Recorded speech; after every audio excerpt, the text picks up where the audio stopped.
भारत के सर्वोच्च संवैधानिक पद पर निर्वाचित करने के लिए मैं सभी सांसदों और सभी विधानसभा सदस्यों का हार्दिक आभार व्यक्त करती हूँ। आपका मत देश के करोड़ों नागरिकों के विश्वास की अभिव्यक्ति है। मैं भारत के समस्त नागरिकों की आशा आकांक्षा और अधिकारों की प्रतीक इस पवित्र संसद से सभी देशवासियों का पूरी विनम्रता से अभिनंदन करती हूँ।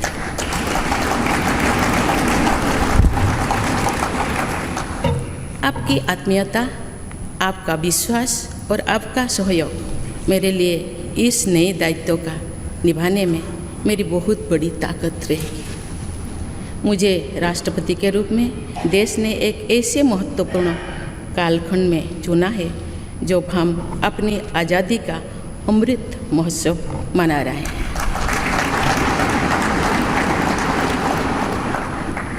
आज से कुछ दिन बाद ही देश अपनी स्वाधीनता के 75 वर्ष पूरी करेगा। ये भी एक संयोग है कि जब देश अपनी आज़ादी के 50वें वर्ष का पर्व मना रहा था तभी मेरे राजनीतिक जीवन की शुरुआत हुई थी। और आज आज़ादी के 75वें वर्ष में मुझे ये नया दायित्व मिला है। इस ऐतिहासिक समय में जब भारत अगले 25 वर्षों के विजन को हासिल करने के लिए पूरी ऊर्जा से जुटा हुआ है, मुझे ये जिम्मेदारी मिलना मेरा बहुत बड़ा सौभाग्य है। मैं देश की ऐसी पहली राष्ट्रपति भी हूँ जिसका जन्म आज़ाद भारत में हुआ है। हमारे स्वाधीनता सेनानियों ने आज़ाद हिंदुस्तान के हम नागरिकों से जो अपेक्षाएं की थी उनकी पूर्ति के लिए इस अमृतकाल में हमें तेज गति से काम करना होगा।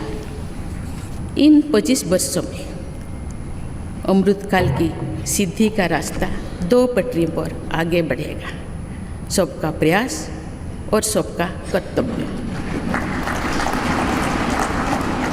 भारत के उज्जवल भविष्य की नई विकास यात्रा हमें सबके प्रयास से करनी है, कर्तव्य पथ पर चलते हुए करनी ही है।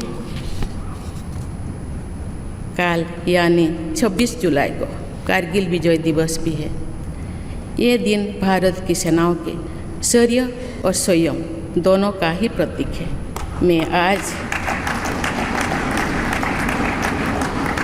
मैं आज देश की सेनाओं को तथा देश के समस्त नागरिकों को कारगिल विजय दिवस की अग्रिम शुभकामनाएं देती हूँ। देवियों और स्वजनों, मैंने अपनी जीवन यात्रा पूर्वी भारत में ओडिशा के एक छोटे से आदिवासी गांव से शुरू की थी। मैं जिस पृष्ठभूमि से आती हूँ वहाँ मेरे लिए प्रारंभिक शिक्षा प्राप्त करना भी एक सपने जैसा ही था, लेकिन अनेक बाधाओं के बावजूद मेरा संकल्प दृढ़ रहा और मैं कॉलेज जाने वाली अपने गांव की पहली बेटी थी।